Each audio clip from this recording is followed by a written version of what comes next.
우리나라 최초의 외지 선교사, 제주 선교의 아버지, 조선의 바울 사도라고 불리는 목사님이 계세요. 누구냐? 이기풍 목사입니다. 이기풍 목사. 이기풍 목사님은 1868년 11월에 평양에서 태어났어요. 그분의 할아버지는 정삼품 무관을 지닌 고위직, 무관에서는 굉장히 고위직인 오위장을 지냈습니다. 어려서부터 이기풍 목사님은 굉장히 영특했다고 합니다. 그래서 6살 때 사서 삼경도 외우고 12살에는 붓글씨 100일장을 해가지고 장원도 하고, 그런데 성격이 너무나 직설적이었어요.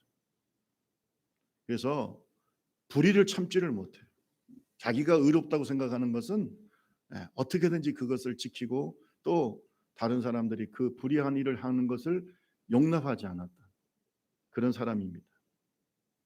그런데 한때는 또 대단히 방탕한 삶을 또 살았대요. 그래서 이 평양에서 악명 높은 남봉꾼이다, 이런 말을 들을 정도로 자기 마음대로 자기 고집대로 살아갔던 사람. 그리고 옛날 회심하기 전에 바울이 회심하기 전에 사울이었잖아요. 이 사울처럼 아주 복음의 해방꾼이었어요.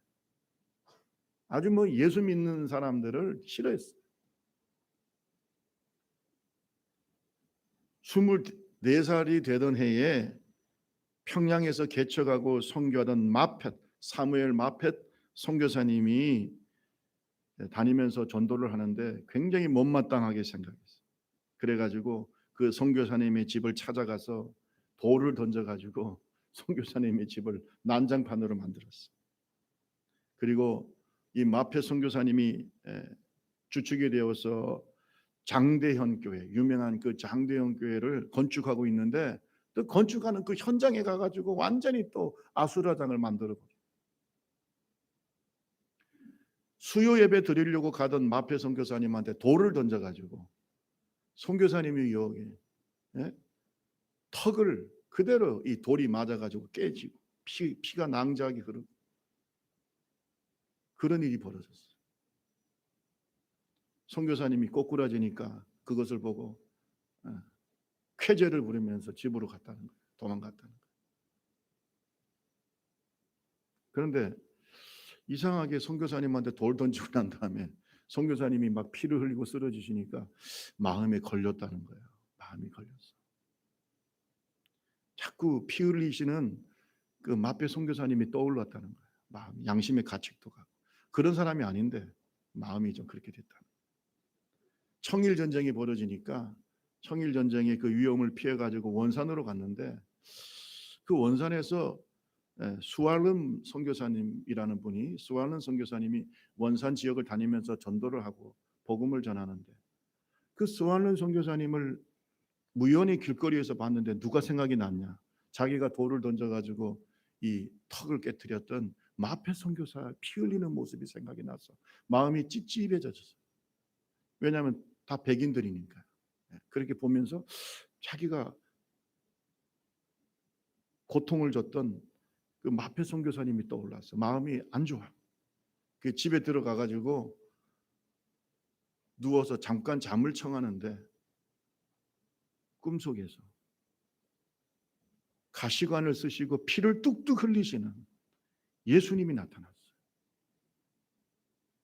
피를 뚝뚝 흘리시면서 가시관을 쓰시고 영광 가운데, 그 찬란한 빛 가운데 나타나셨는데 피를 뚝뚝뚝뚝 흘리시는 예수님의 모습이 나타난 거예요. 너무나 생생했어요.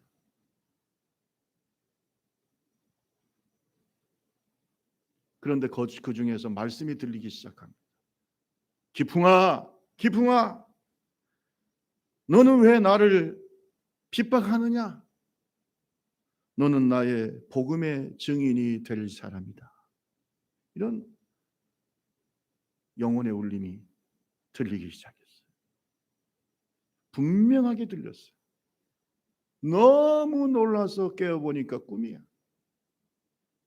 그런데 자기가 돌을 던져서 피 흘리게 한 마페 선교사, 또 피를 뚝뚝 흘리면서 가시관을 쓰신 예수님의 모습이 마음에 너무나 새겨지면서 자기의 그동안 잘못했던 것들이 막 떠오르면서 그렇게 눈물도 한 방울도 흘리지 않았던 이 이기풍이가 하나님 앞에 무릎을 꿇고 회개하면서 자복하면서 그동안 교회를 괴롭히고 선교사님을 괴롭히고 그것이 얼마나 큰 죄고 또 이 예수님을 박해했던 것이 얼마나 큰 죄인지 깨닫게 되고 그것 가운데서 막 눈물을 흘리면서 통회하면서 자복하고 가슴을 쥐어뜯고 머리를 그냥 쥐어뜯으면서 회개했다는 거예요.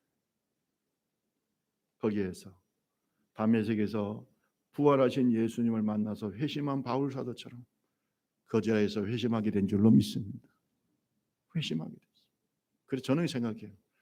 정말로 예수가 모르겠다고 생각하면 지나치게 핍박해보면 알아요. 지나치게 핍박하면 이런 사람들이 예수를 또 확실하게 믿어요. 이것도 아니고 저것도 아니고, 예? 이런 사람들은 참 예수 믿기가 힘들어요.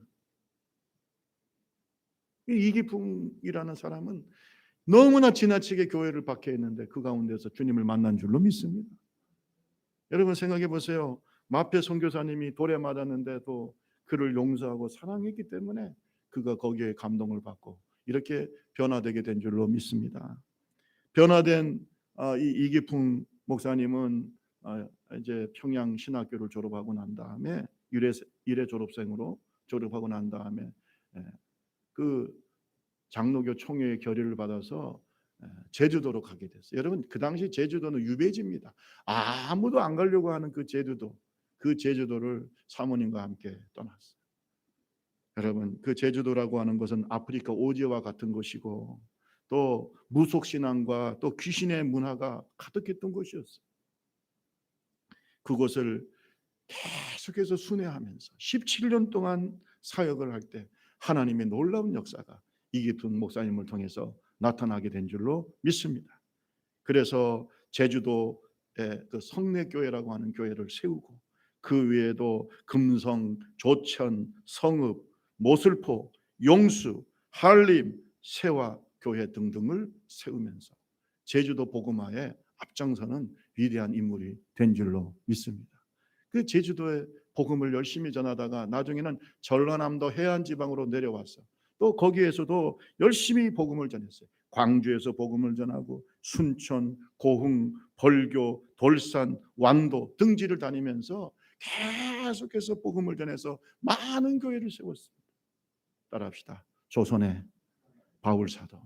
이 조선의 바울 사도로 살았어요.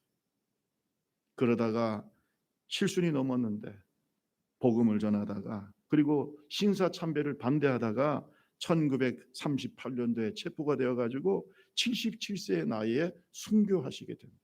이분이 바로 우리가 얘기하는 제주도 선교의 아버지고 조선시대의 사도 바울이었다고 얘기하는 그런 이기풍 목사님.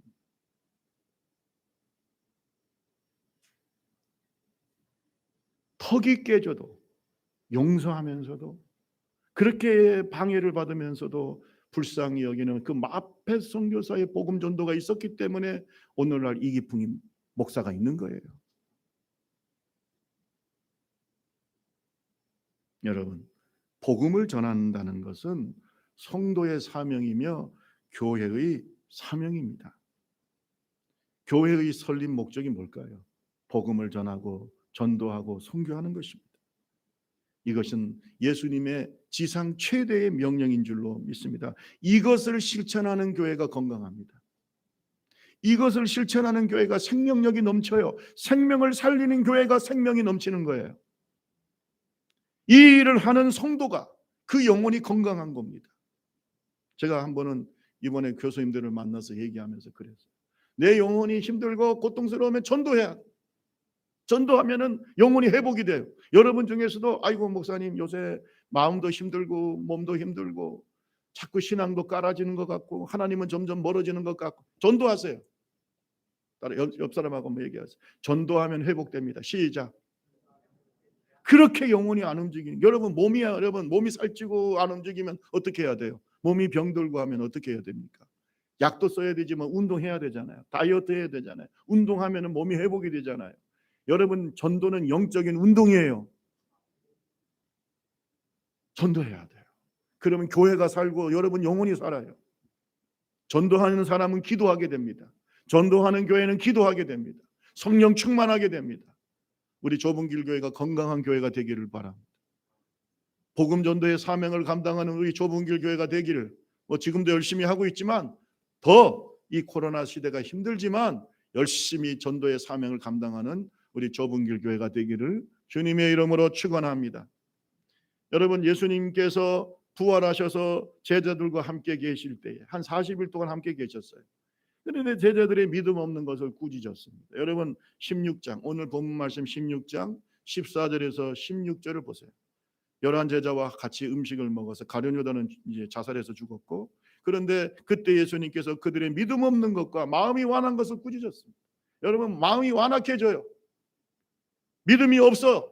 그럴 때 주님이 말씀하신 게 뭐냐면 복음을 전파하라는 거예요. 따라합시다. 믿음이 약해질 때 전도해야 된다. 그게 치료 방법이에요. 믿음이 약해진다? 기도하고 전도해야 돼. 그러면 영적 싸움을 싸우게 되고 영적으로 아주 강해지는 거예요. 예수님은 제자들에게 말합니다. 너희는 온 천하에 다니며 만민에게 복음을 전파하라.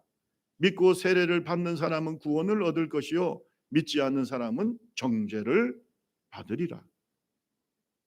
따라합시다. 온 천하에 다니며 만민에게 복음을 전파하라. 할렐루야. 이것이 제자들에게 예수님께서 승천하시기 전에 부활하신 예수님께서 명령하신 거예요.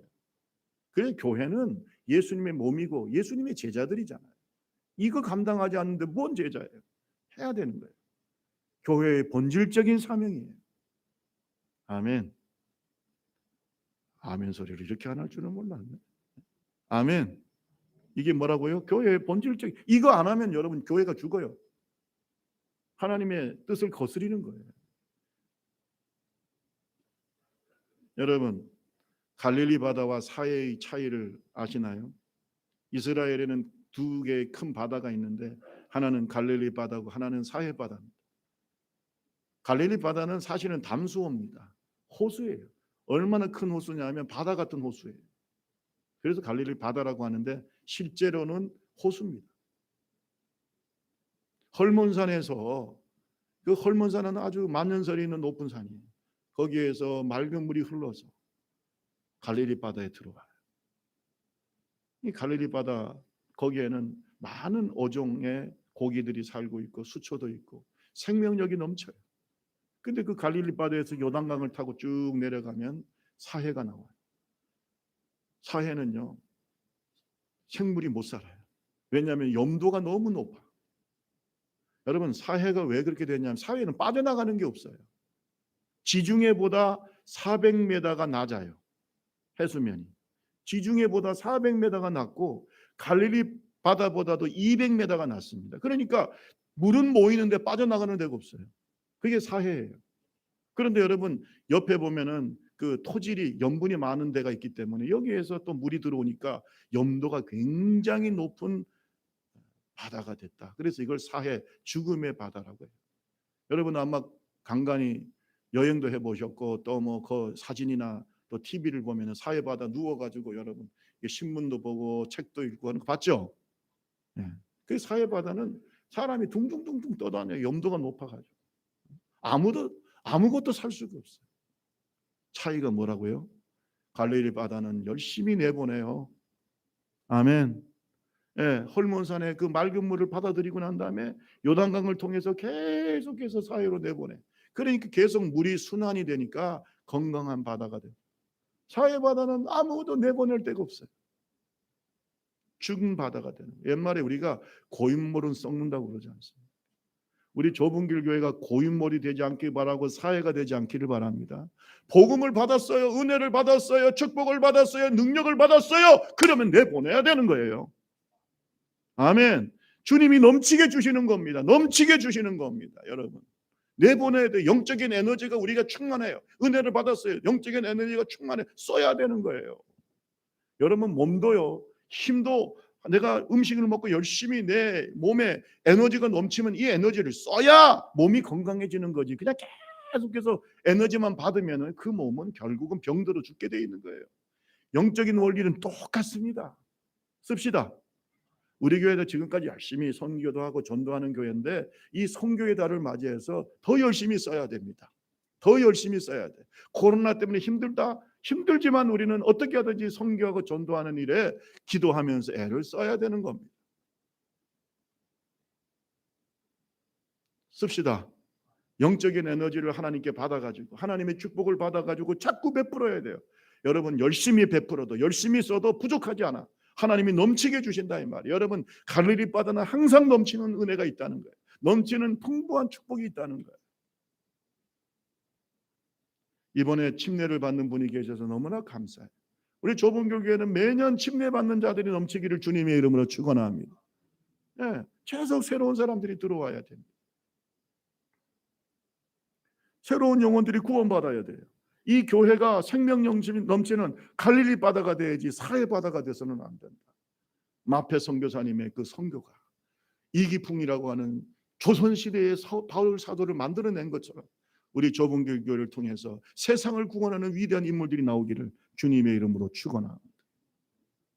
누구에게 복음을 전해야 될까? 우리 선교와 전도의 대상이 누굴까?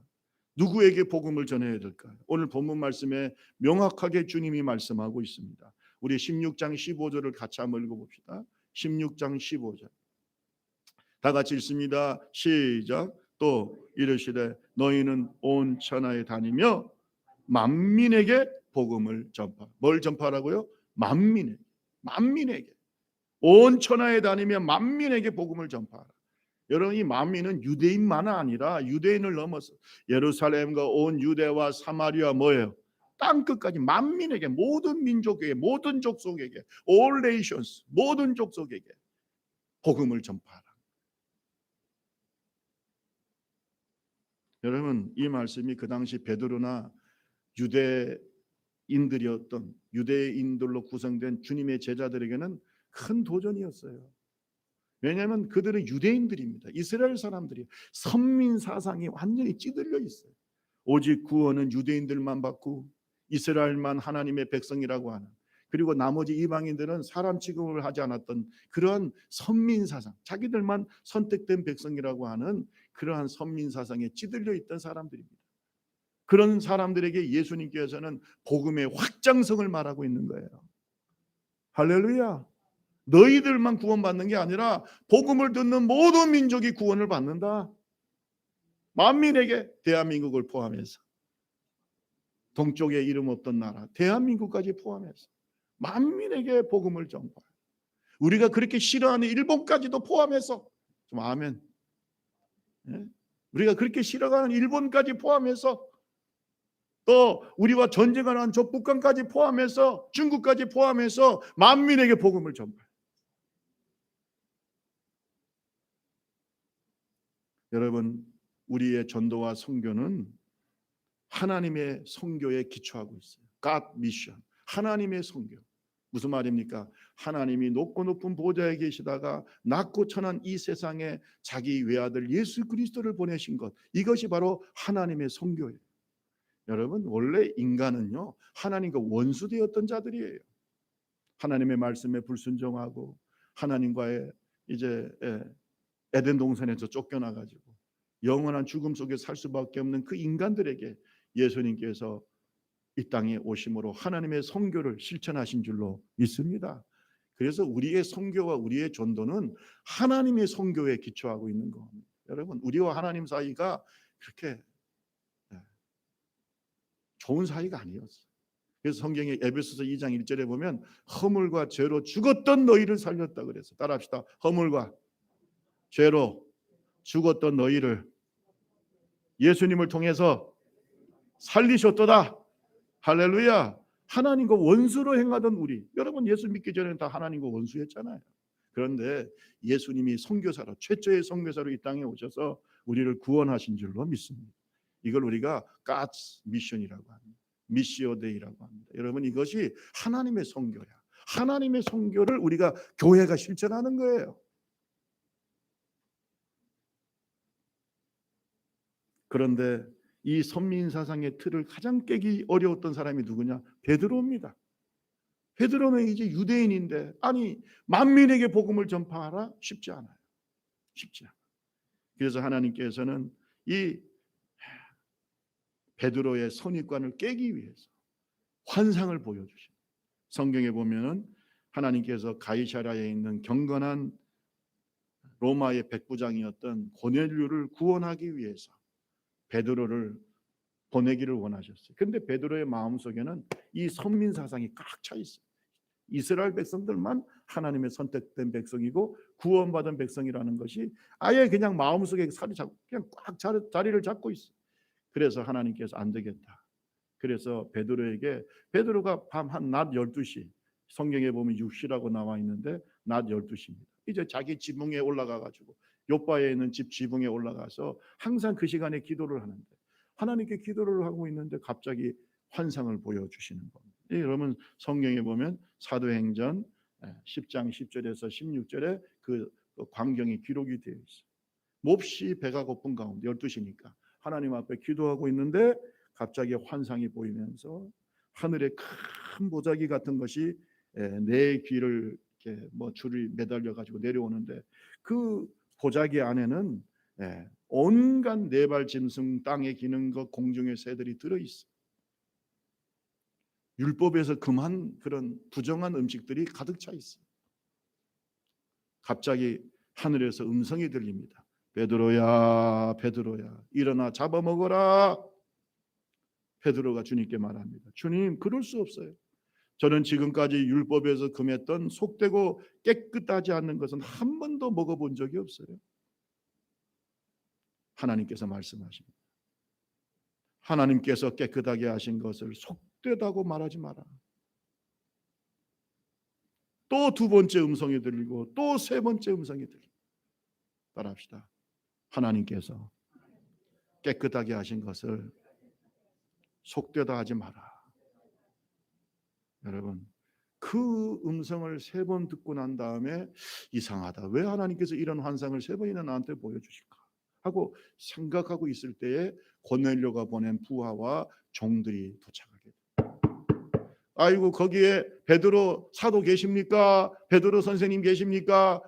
문을 열어보니까 이방의 백부장이 고넬료가 보낸 사람들이, 아하, 하나님께서 이 사람들을 따라가라는 것이구나. 그래서 따라가서 고넬료 가정에 갔더니 세상에 고넬료가 사람들을 다 모아놓고, 가족들을 모아놓고, 종들을 모아놓고, 또 친구들을 모아놓고, 베드로가 딱 들어오니까 베드로 앞에 납작하게 엎드려 절을 하면서, 주님, 이 베드로 사도를 통해서 우리에게 말씀해 주세요. 기다리고 있어.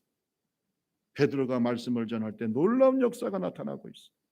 여러분, 사도행전 10장 44절에서 48절에 보니까 베드로가 복음을 전할 때에 성령이 말씀을 듣는 모든 사람에게 내려오시니, 45절 같이 읽어봅니다. 베드로와 함께 시작.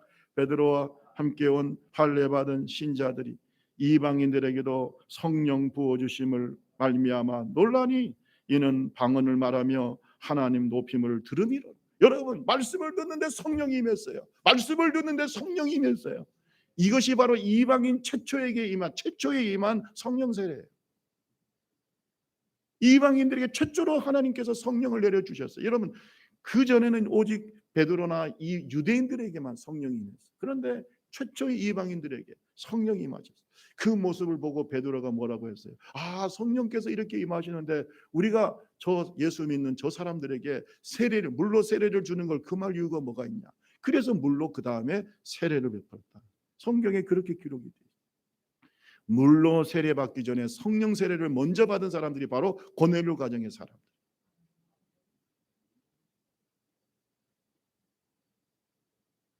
만민에게 복음을 전합시다. 만민에게 복음을 전하려면 이방인인 우리도 마음의 문을 열어야 돼요. 우리에게 복음이 전파됐잖아요. 우리를 하나님이 선택해 주셨잖아요. 우리는 유대인이나 이스라엘 사람들이 아니잖아요. 주님이 우리에게 복음을 전했다면 우리가 전하지 못할 사람이 어디 있습니까? 여러분, 마음의 문을 열고 내 마음의 선입견과 내 속에 있는 감정을 버리고 하나님 말씀에 순종하여 복음을 전하는 하나님의 종들이 되시기를 주님의 이름으로 축원합니다. 중국도 품어야 돼요. 아멘 좀 해보세요. 일본도 품어야 돼요. 러시아도 품어야 돼요. 북한까지도 품어야 돼요. 그게 진짜 예수 사람이에요. 주님의 제자들이고 하나님의 복음을 받은 전도자들의 마음인 줄로 믿습니다. 만민에게 복음을 전하라는 말은 네 마음속에 있는 선입관을 깨트리고 다 버리고 하나님의 말씀에 순종하라는 것입니다. 개인적인 선입관뿐만 아니라 민족적인 선입관까지도 우리는 버려야 되는 겁니다. 우리의 마음의 장벽을 벗어버려야 돼요. 개인적으로도 저 사람은 밉다, 저 사람하고는 상종도 못할 사람이다, 저 사람은 절대로 구원 못 받을 사람이 버리세요. 주님께서 성령께서 인도하시면 복음을 전하요. 여러분이 그렇게 싫어하는 사람도 성령께서 역사하시면 복음을 전해요. 때를 얻든지 못 얻든지 복음을 전해요. 옆 사람하고 얘기하세요. 때를 얻든지 못 얻든지 복음을 전합시다. 시작. 여러분, 구원은 누구의 역사예요? 하나님의 역사예요. 우리가 하는 게 아니에요. 우리가 하는 것은 마음의 벽을 넘어서, 마음의 장벽을 넘어서 전도하는 거예요. 복음을 전하는 거예요. 로마서 10장 9절부터 보면 만일 내 입으로 예수를 주로 시인하며 또 하나님께서 그를 죽은 자 가운데서 살리신 것을 내 마음에 믿으면 구원을 얻으리라. 사람이 마음으로 믿어 의에 이르고 입으로 시인하여 구원에 이르느니라. 여러분 12절 말씀, 유대인이나 다 같이 읽습니다. 시작. 유대인이나 헬라인이나 차별이 없습니다. 한 분이신 주께서 모든 사람의 주가 되사 그를 부르는 모든 사람에게 부여하시도록 누구든지 주의 이름을 부르는 자는 구원을 받으리라. 따라합시다. 누구든지 주의 이름을 부르는 자는 뭘 받는다고요? 구원. 차별이 없어요. 유대인이든 헬라인이든 차별이 없어요. 이것이 바로 복음의 확장성이에요. 아멘. 여러분, 오늘 저와 여러분 만민에게 복음을 전해요. 그 사람이 인도 사람이든 아프가니스탄 사람이든 뭐 미국 사람이든 중국 사람이든 독일 사람이든 우리는 그 민족을 초월해서 미얀마든 복음을 전해야 되는 거예요. 때를 얻든지 못 얻든지 성령이 우리를 인도하실 때 순종하는 좁은 길 교회가 되기를 주님의 이름으로 축원합니다. 그러면 우리는 무엇을 전해야 됩니까? 우리가 만민에게 복음을 전해야 되는데 무엇을 전해야 구원을 받습니까? 우리는 고상한 사상이나 철학을 전하는 것도 아니고 위대한 인류의 스승을 전하는 것도 아닙니다. 우리가 전하는 것은 바로 예수 그리스도의 복음입니다. 따라합시다. 예수 그리스도의 복음. 이 예수 그리스도의 굿뉴스, 복음을 전하는 것이 우리의 사명이에요. 16장 15절 16절 다시 한번 읽어봅니다. 오늘 본문 말씀 16장 15절 16절 또 이르시되 시작. 또 이르시되 너희는 온 천하에 다니며 만민에게 복음을 전파하라. 믿고 세례를 받는 사람은 구원을 얻을 것이요 믿지 않는 사람은 정죄. 그건 우리가 하나님께 맡기고 복음을 전하면 믿으면 구원을 받는 것이에요. 믿지 않으면 정죄를 받는다. 이 말은 뭐냐면 믿으면 천국 가고 믿지 않으면 지옥 가는 거예요. 그 기회가 아직도 우리의 입을 통해서 복음이 증거될 때 그것을 받아들이는 사람에게는 구원의 역사가 나타나는 줄로 믿습니다. 복음은 좋은 소식이에요. 굿뉴스예요. 왜냐하면 영혼을 살리고 구원하는 복된 소식이기 때문에 굿뉴스예요. 다른 이로서는 구원을 받을 수가 없어요. 요한복음 3장 16절에 하나님이 세상을 이처럼 사랑하사 독생자를 주셨으니 이는 그를 믿는 자마다 멸망치 않고 영생을 얻게 하려 하심이라. 하나님이 그 아들을 세상에 보내신 것은 세상을 심판하려 하심이 아니고 그로 말미암아 세상이 구원을 받게 하려 하심이라. 예수님을 믿는 자는 심판을 받지 아니할 것이요. 따라합시다. 예수님을 믿으면 심판을 받지 아니할 것이다. 여러분, 예수님을 믿는 자는 심판을 받지 아니할 것이요 믿지 아니하는 자는 하나님의 독생자의 이름을 믿지 아니함으로 벌써 심판을 받은 것이다. 지옥 가기 전에 이미 그는 지옥을 경험하게 되는 거예요. 하나님이 없는 사람들의 마음은 항상 불안하고 지옥이 넘쳐. 여러분, 그러나 믿는 자에게는 마음에 기쁨이 넘치고 천국이 넘칠 줄로 믿습니다. 그것이 믿는 자의 중요한 표식인 거예요. 내 마음속에 하나님 나라가 이루어지는 거예요. 성탄 밤에 천사들이 예수 탄생의 기쁜 소식을 들에서 양을 치는 목자에게 전할 때에 이 기쁨의 소식을 큰 기쁨의 좋은 소식이라고 얘기했어요. 복음이라고 얘기했어요. 누가복음 2장 9절에서 11절에 보면 주의 사자가 서고 주의 영광이 그들을 두루 비추면서 이렇게 말하고 있어요. 천사가 이르되 무서워하지 마라. 보라, 내가 온 백성에게 미칠 큰 기쁨의 좋은 소식을 전하는데 이것이 바로 오늘 다윗 동네에 너희를 위하여 구주가 나셨으니 곧 그리스도 주시니라. 복음은 예수 그리스도를 전하는 겁니다. 아멘. 큰 기쁨의 너희를 구원할 구주가 나셨다. 예수 그리스도가 우리의 구주요 주님이심을 전하는 것이 바로 우리가 복음을 전하는 거예요. 여러분, 전도할 때 교회 갑시다. 뭐 이것도 전도긴 전도인데 명확하게 당신의 영혼은 예수 그리스도를 통해서 구원을 받습니다. 아멘. 예수 그리스도의 이 복된 소식을 전하는 하나님의 종들이 되기를 주님의 이름으로 축원합니다. 우리는 예수 그리스도의 변호사가 될 필요가 없어요. 예수님을 변호할 필요가 없어요. 우리는 예수의 증인이 되면 됩니다. 따라합시다. 나는 예수님의 변호사가 아니고 뭐라고요? 증인이에요. 내가 경험한 예수, 내가 만난 예수, 내가 경험한 축복, 내가 만난 이 생명에 대해서, 예수 그리스도에 대해서, 내가 길이를 잃어버리고 인생을 방황할 때, 또는 내가 사업에 실패하고 힘들 때, 어려울 때, 내가 정말 인생의 회의를 느끼고 정말로 죽음의 문턱에 서 있을 때 하나님께서 예수를 통해서 당신을 만나 주셨다. 할렐루야. 예수님의 그 생명과 구원을 우리가 경험하고 그것을 전하는 것이 바로 증인의 모습인 거예요. 구원의 역사는 오직 성령의 역사이기 때문에 우리는 이 복음을 열심히 전하면 이 복음 속에는 놀라운 생명의 역사가 있다는 사실을 믿으시기를 주님의 이름으로 축원합니다. 어떤 사람들이 전도하기 힘들다고 그러는데 가만히 보면요, 변호를 하려고 하니까 힘든 거예요. 아이고, 예수님이 이런 분인데 아이고 그거 자꾸 변호를 하려고 하니까 힘든 거야. 여러분, 그러지 마시고 받든지 안 받든지 우리는 뭐 해야 돼요? 전하면 되는 거예요. 할렐루야. 때가 되면 주님이 그를 구원해 주시는 겁니다. 때가 되면 구원해 주세요. 고린도전서 15장 1절에서 4절에 보면 복음에 대해서 말하고 있어요. 형제들아, 내가 너에게 전한 복음은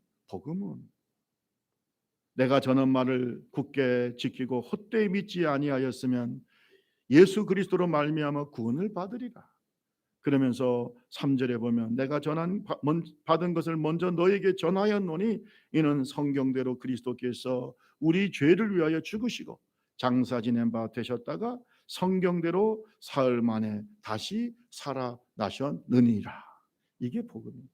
성경대로 예수님께서 우리 죄를 위하여 죽으시고 장사 지냈다 사흘 만에 다시 부활하셨다. 할렐루야. 그리고 이 예수를 영접하고 믿는 자마다 하나님의 자녀가 되는 권세를 주셨다. 요한복음 1장 12절. 영접하는 자 곧 그 이름을 믿는 자들에게는 하나님의 자녀가 되는 권세를. 우리가 우리를 위해서 십자가에서 돌아가시고 또한 부활하신 예수 그리스도를 믿으면 구원을 받는다. 아멘. 그 예수님을 내 마음속에 영접하면 하나님의 자녀가 되고 구원을 받는다라고 하는 이 복음을 전하는 하나님의 종들이 되기를 주님의 이름으로 축원합니다. 하나님이 택하시고 구원받을 백성은요, 이 복음을 전할 때 가슴이 확 열리면서 예수 그리스도가 그의 인생 속에, 그의 영혼 속에, 그의 마음 속에 들어가시는 줄로 믿습니다. 우리는 그 영적인 신비를 잘 모르기 때문에 복음을 전하면 그 신비를 경험하게 되는 거예요. 때가 되면, 하나님의 때가 되면 마음의 문이 확 열리면서 예수님이 그의 인생에 들어가시는 줄로 믿습니다. 영접하는 자 곧 그 이름을 믿는 자, 하나님의 자녀가 돼. 볼지어다 내가 문 밖에 서서 문을 두드리느니 누구든지 내 음성을 듣고 문을 열면, 마음의 문을 활짝 열면 내가 그에게로 들어가 그로 더불어 먹고 그는 나로 더불어 먹으리라. 요한계시록의 말씀. 여러분, 이런 마음의 문이 열릴 때가 올 줄로 믿습니다. 그러니 때를 얻든지 못 얻든지 우리는 뭘 전해야 돼요? 예수 그리스도의 복음을 전해요. 교회 갑시다 이 정도가 아니라 예수 그리스도를 전하세요. 예수 그리스도를 전하세요. 길을 잃고 방황하는 사람들, 이 코로나19 때문에 여러 가지 마음이 불안한 사람들, 그들에게 예수 그리스도가 참 소망이고 생명이고 우리의 인생의 진정한 진리의 길이 되신다는 사실을 여러분이 깨달은 것을, 여러분이 만난 예수를 전하는 증인들이 되기를 주님의 이름으로 축원합니다. 순교자라는 것은요, 자신의 피를 흘리면서 생명을 잃어가면서 복음을 전한 증인들을 우리가 순교자라고 합니다. 이런 순교의 신앙이 넘치는 우리 좁은 길 교회가 되기를 주님의 이름으로 축원합니다. 여러분, 우리가 이렇게 복음을 열심히 전하면 어떤 축복이 우리에게 임할까요? 오늘 본문 말씀에 명확하게 그 말씀이 기록이 되어 있어요. 우리 다 같이 성경을 한번 읽어볼까요? 네. 자, 우리 한번 읽어보세요.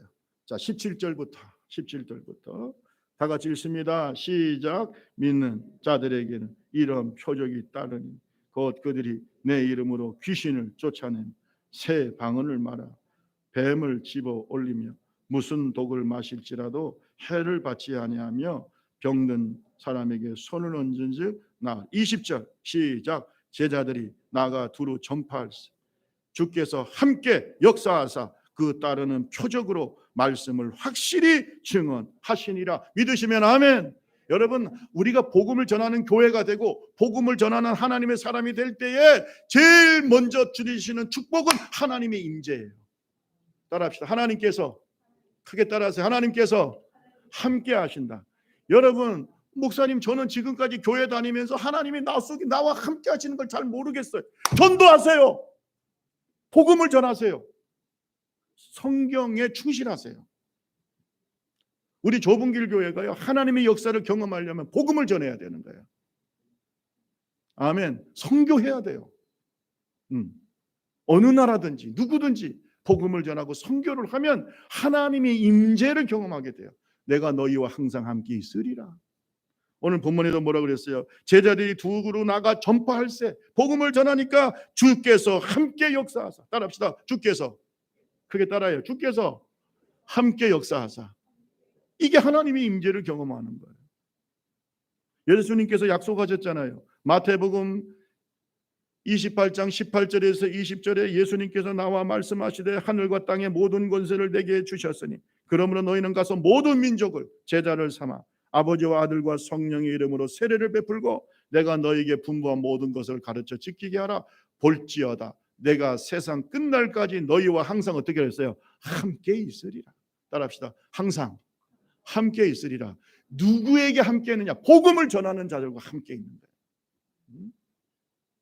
I am with you always. 복음을 전할 때 I am with you always. 항상 너희와 함께 있겠다. 복음을 전하는 자에게. 입이 있어도 말도 안 하고 밥만 열심히 먹으면서 그냥 다른 사람 말하는 거, 험담하는 거, 그냥 뭐 이런 얘기 저런 얘기, 드라마 얘기 뭐 이런 얘기만 엄청나게 하면서 한마디도 예수 얘기 안 하는 사람이 무슨 하나님이 함께하는 걸 느끼가? 그렇잖아요. 뭐 하나님께서 함께하는 어떻게 느끼겠어요? 영적 싸움을 해봐야 알지. 동의하십니까? 전도합시다. 마스크 쓰고 해도 되잖아요. 다른 얘기 다 마스크 쓰고 하잖아요. 전도합시다. 우리 옆 사람하고 얘기합시다. 전도하면 하나님이 함께 하십니다. 시작. 해보세요. 문소연 자매니 아멘.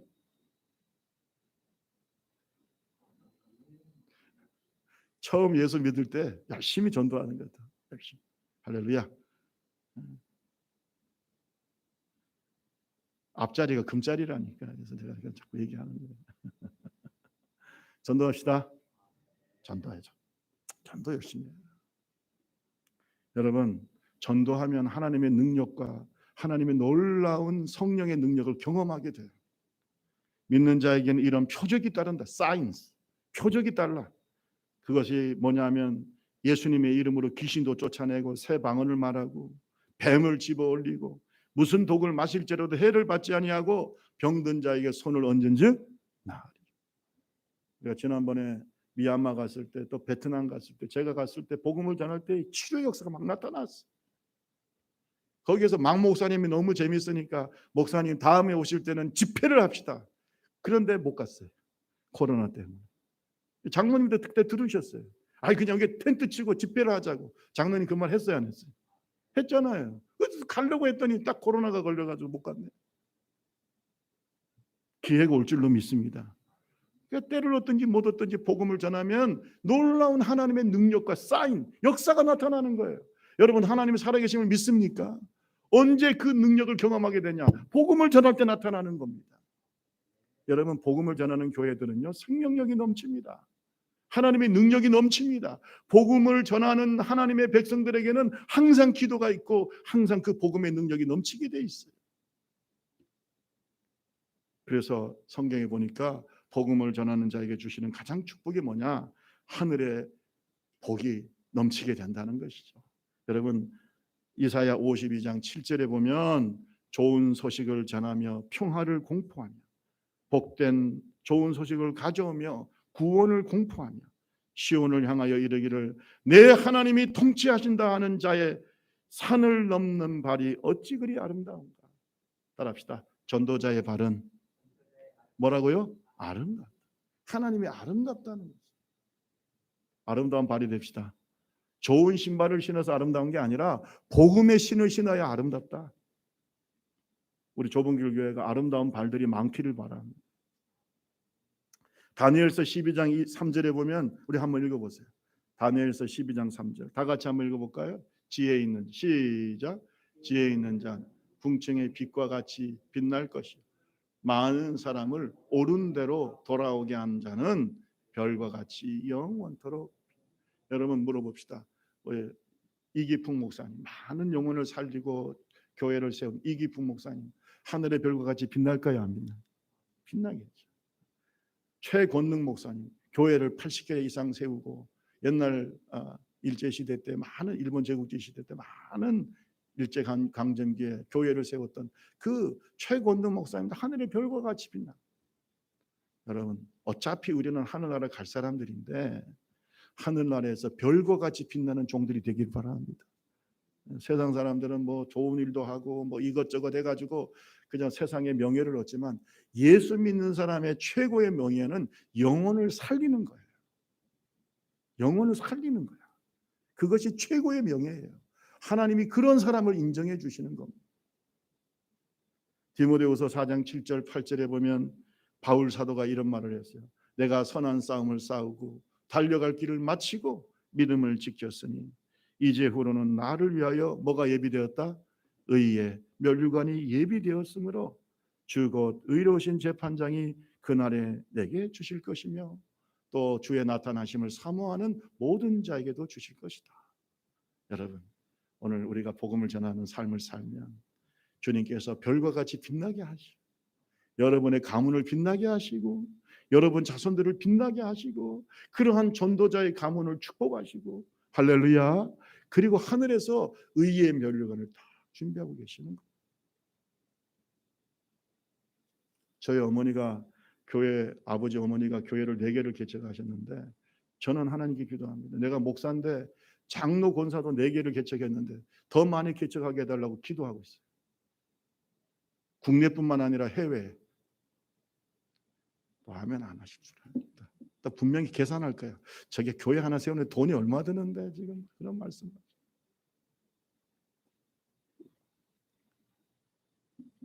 합시다. 전도에 영혼을 살리는 것보다 더 좋은 일은 없어요.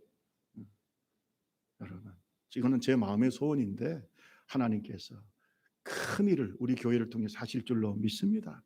많은 사람을 옳은 길로 돌아오게 하고 영혼을 살리는 별과 같이 빛나는 하나님 말씀을 마치겠습니다. 코로나19가 전 세계를 휩쓸고 있는 이 팬데믹 시대, 코로나 팬데믹 시대, 사람들과의 접촉을 서로 조심하고 있고 비대면으로 얘기하는 그런 언택트 시대, 전도가 참 어렵지요. 그러나 우리는 기억해야 돼요. 복음 전도와 선교는 교회가 절대로 포기할 수 없는 본질적인 사명이며 가치인 거예요. 영혼을 구원하는 것은 오직 예수 그리스도의 복음을 통해서만 구원받을 수 있습니다. 오늘 이것을 우리가 믿는다면 복음 전도의 사명을 잃어서는 안 될 줄로 믿습니다. 절대 잊어서는 안 된다. 비대면의 시대, 언택트 시대에 우리는 오히려 우리가 즐겨 사용하고 있는 유튜브나 줌 그리고 방송을 통해서 더 효과적으로 복음을 전할 수도 있습니다. 여러분, 교회가 복음 전도의 사명을 잊지 않도록 기도합시다. 이럴 때 자칫 잘못하면 우리는 이 사명을 잊을 수가 있습니다. 마지막으로 지금 미얀마 민주화 여러 가지 어려움으로 고통당하고 있는 미얀마 막 목사님이 얼마 전에 보내신 그 소식을 여러분에게 전하면서 마치려고 합니다. 이런 편지를 보냈어요. 사랑하는 김 목사님, 교회와 가정에 주님의 이름으로 문안을 드립니다. 6월에만 띄워주세요. 6월에만 38명의 목사님들이 이렇게 지금 막 목사님 저 뒤에 계셔요. 제일 뒤에 계신 분이 흰 옷을 입고 있는 분이죠. 파란 색깔인가요? 막 목사님 넘어갑니다. 이렇게 열심히 보내고 있습니다. 그다음에 이런 것들을 나눠주고 있습니다. 요거 잠깐 들어요. 이게 뭐냐면 6월에만 38명의 목사님들이 코로나19 때문에 치료를 받지 못하고 사망했습니다. 사망자들입니다. 많은 사람들도 죽어가고 있습니다. 지금 산소, 약 등이 충분하지 않습니다. 식량도 부족합니다. 친정부, 많은 주가 있는데 그 친주는 주로 막 목사님이 속해 있는 족속이 친족속입니다. 이 친족이 있는 친주는 정부가 기독교 신앙을 흔들기 위해서 60년 동안이나 고립시켰기 때문에 미얀마에서 가장 가난한 주이기도 합니다. 인도 코로나가 현재 미얀마 전 지역에 영향을 미치고 있습니다.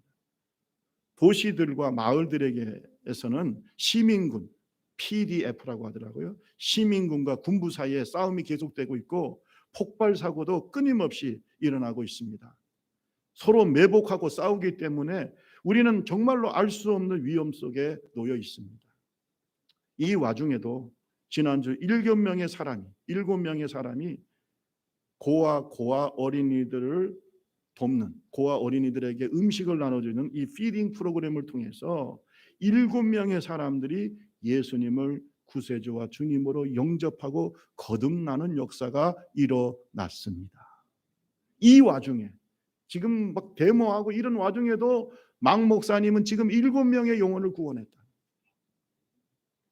목사님과 교회의 기도에 진심으로 감사를 드립니다. 이런 편지를 보내봤습니다.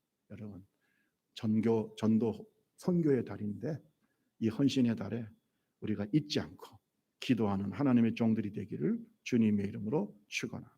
찬양 209장 찬송하시며 함께 기도하겠습니다.